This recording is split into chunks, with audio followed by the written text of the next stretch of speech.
Oke, untuk hasil pertemuan dari putaran kedua Amerika dan China kelihatannya ada beberapa catatan yang mungkin harus kita telusuri lebih lanjut, dan juga mungkin ada beberapa catatan yang jelas ini adalah hal yang tidak terlalu buruk tapi juga sedikit mengecewakan ya. Dan kira-kira apa yang akan menjadi petunjuk berikutnya dari pergerakan market? Ini ada ulasannya. So, faktor penggerak market ada 2 plus 1 hal yang mungkin cukup penting, tapi saya rasa di poin yang terakhir ini kita mungkin akan mencoba untuk mengkaji lebih lanjut apakah ini akan berdampak serius atau tidak ke depannya.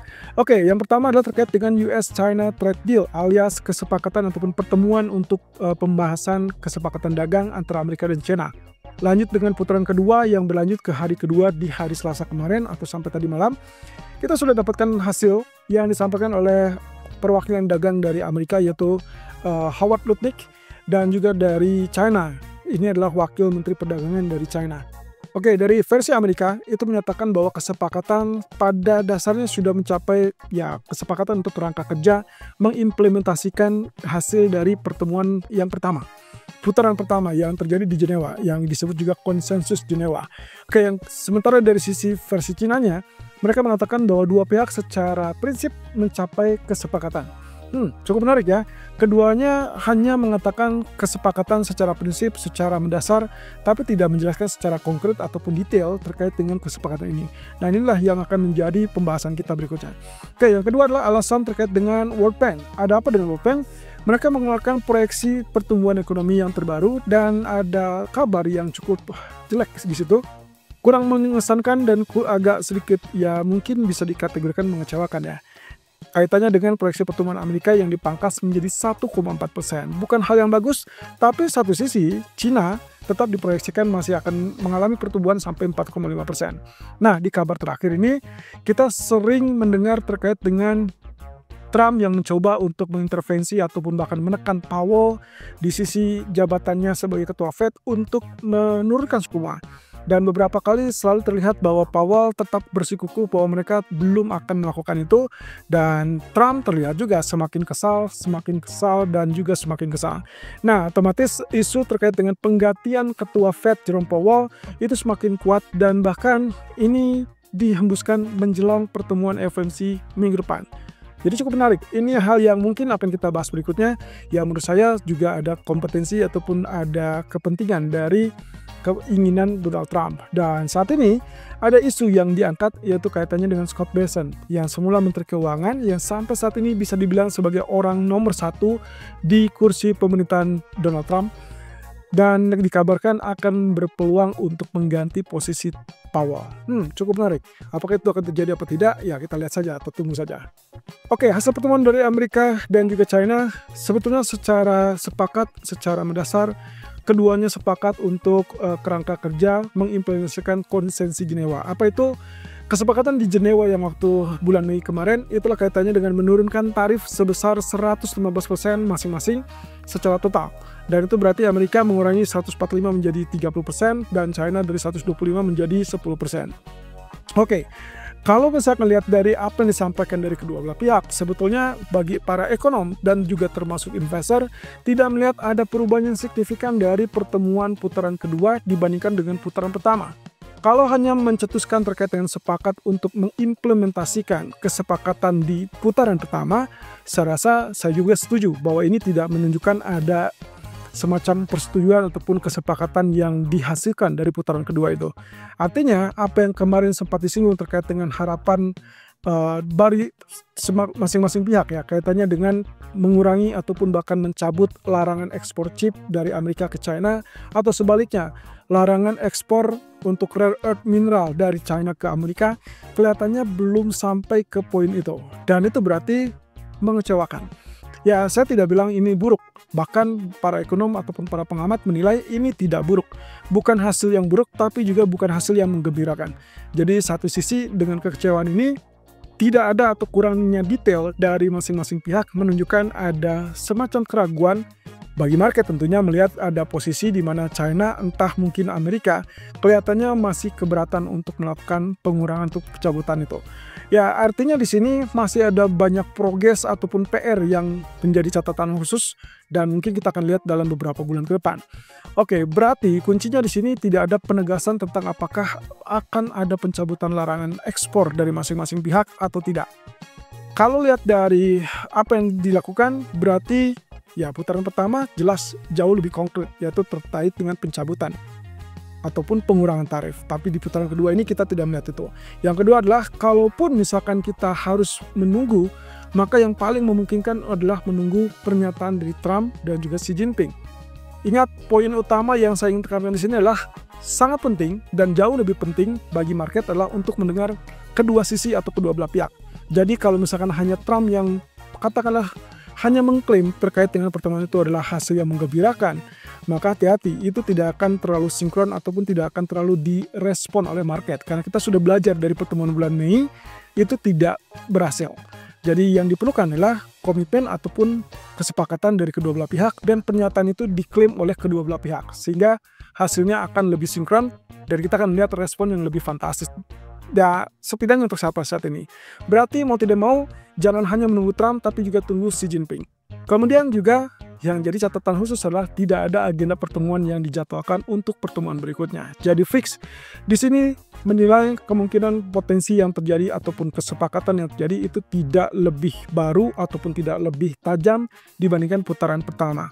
Ya, jadi pada dasarnya hanya akan mengimplementasikan dari hasil kesepakatan pertama dan juga terkait dengan deadline mungkin saja akan diperpanjang.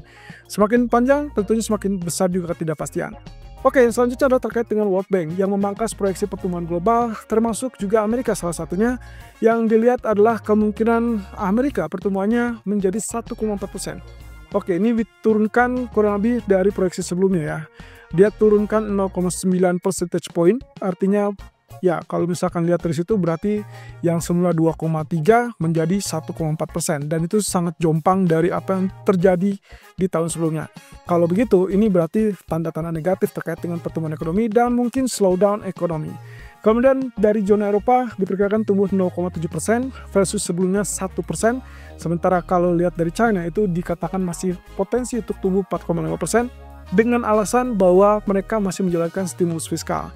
Ya, jadi tertolong lah ya. Itu sebabnya saya rasa yang membuat kenapa Hang Seng sampai detik ini terlihat mengalami kenaikan dibandingkan pasar saham ataupun indeks saham dari Amerika. Ya, kita tinggal tunggu apakah akan terjadi pembalikan apa tidak. Tapi yang jelas semua akan terfokus dengan data ekonomi dan juga terkait dengan kebijakan tarif. Nah, satu sisi Bank Dunia menggarisbawahi bahwa setiap yang terjadi pada kebijakan tarif dari Amerika, kalau itu adalah kenaikan tarifnya hanya 10% pun, dianggapnya itu akan memperlambat atau menghambat laju pertumbuhan ekonomi. Jadi ya mau tidak mau inilah yang membuat keraguan dari sisi Bank Sentral untuk melakukan penurunan suku bunga, dan itu yang kita lihat dari Federal Reserve atau Jerome Powell. Kalaupun kita kesandingkan, maka yang kelihatan tadi malam merespon market dengan apa yang disampaikan oleh World Bank, itu terlihat dari pergerakan saham yang relatif stagnan. Dengan artian mungkin bukan hanya faktor keputusan ataupun pertemuan dari Amerika dan China yang bisa dikategorikan minim info ataupun minim detail, tapi juga alasan yang utama mungkin proyeksi pertumbuhan yang dipangkas oleh World Bank.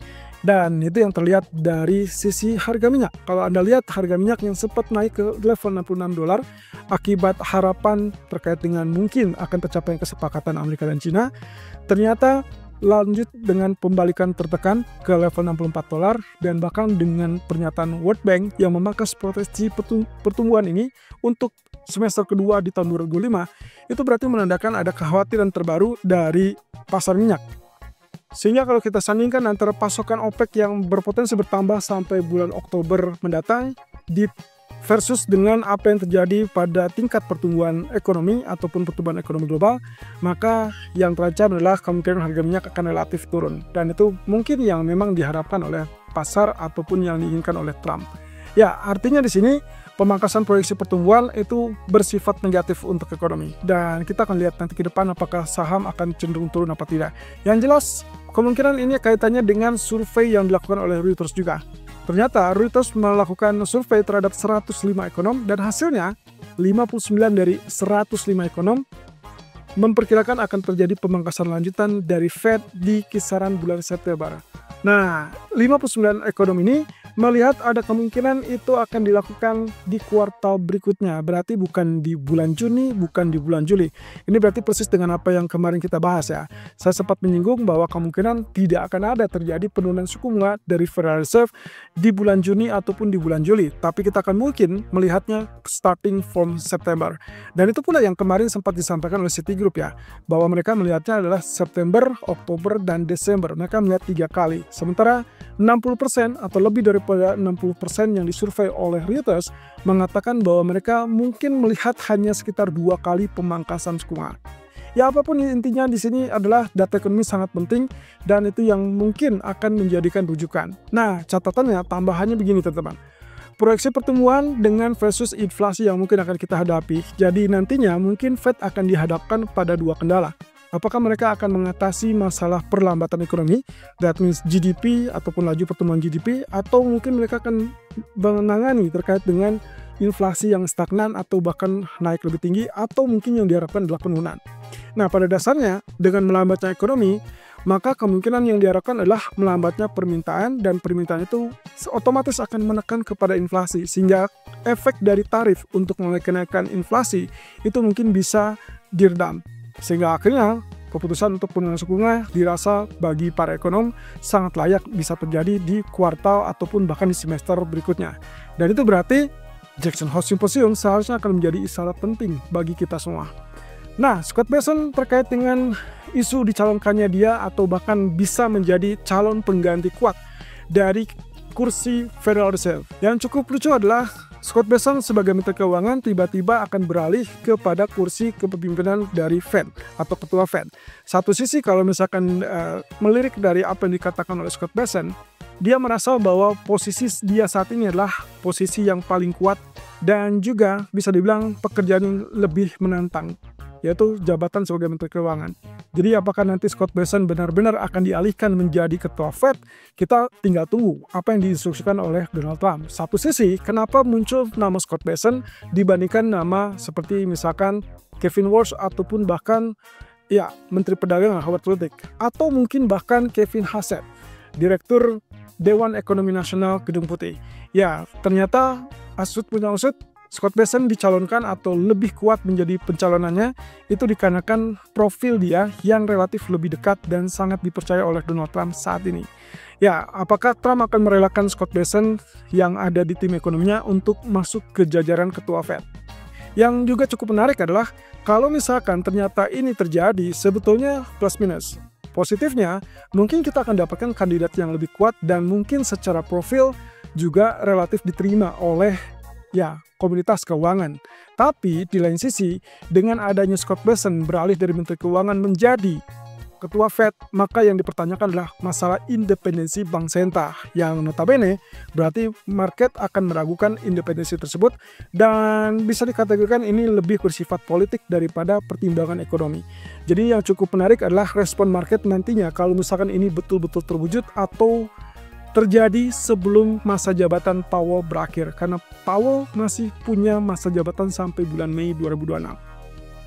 Oke, terkait dengan ekonomi kalender tukar ini, yang akan kita fokuskan adalah data CPI, dan core CPI diperkirakan naik 0,3% dari 0,2%. Kemudian untuk basis tahunan pun, kita lihat akan ada potensi ya semacam kenaikan ya dari 2,3 menjadi 2,9%, dan untuk basis bulanannya itu adalah 0,2 atau tetap di 0,2%, dan core CPI basis tahunan itu naik tipis dari 2,8 menjadi 2,9%. Oke, yang perlu saya ingatkan di sini adalah bahwa data ini pertama semakin tinggi itu semakin memperkecil peluang untuk penurunan suku bunga lebih cepat dari Fed, dan itu berarti negatif untuk emas, positif untuk dolar. Kemudian tentunya yang akan kita lihat ini dianggap sebagai positif untuk ekonomi, dan itu berarti saham akan mulai kenaikan. Nah, sementara kalau misalkan semakin rendah inflasi dan yang diharapkan supaya Fed untuk menurunkan suku bunga, maka peluang untuk turunan suku bunga itu jauh lebih cepat. Tapi dampaknya tentunya positif untuk emas, ekonomi negatif, tapi ya mungkin untuk sementara saham akan relatif turun. Nah, tapi sampai nantinya kalau memang itu memicu kepada tindakan lebih lanjut dari Fed, barulah dia akan mulai kenaikan. Nah, Tapi juga yang harus diingat, terakhir catatannya adalah bahwa data inflasi ini belum tentu akan sangat kuat mendorong tindakan pada FOMC Juni yang akan dilakukan minggu depan tanggal 18 Juni. Tapi ini akan menjadikan dia catatan tambahan setidaknya untuk proyeksi ekonomi bagi Fed dan juga proyeksi untuk suku bunga ke depan. Jadi kita tinggal tunggu apakah data inflasi ini relatif lebih tinggi atau lebih rendah. Kalaupun lebih tinggi, setidaknya jangan sampai dia melewati batas 2,9% ataupun 2,5% itu. Karena semakin tinggi atau jauh lebih tinggi dari areal itu, maka yang akan terjadi adalah kekhawatiran market. Sehingga akhirnya kita mungkin akan lihat penguatan US dollar, tapi di sisi lain mungkin yang akan kita lihat adalah emas akan mulai penurunan.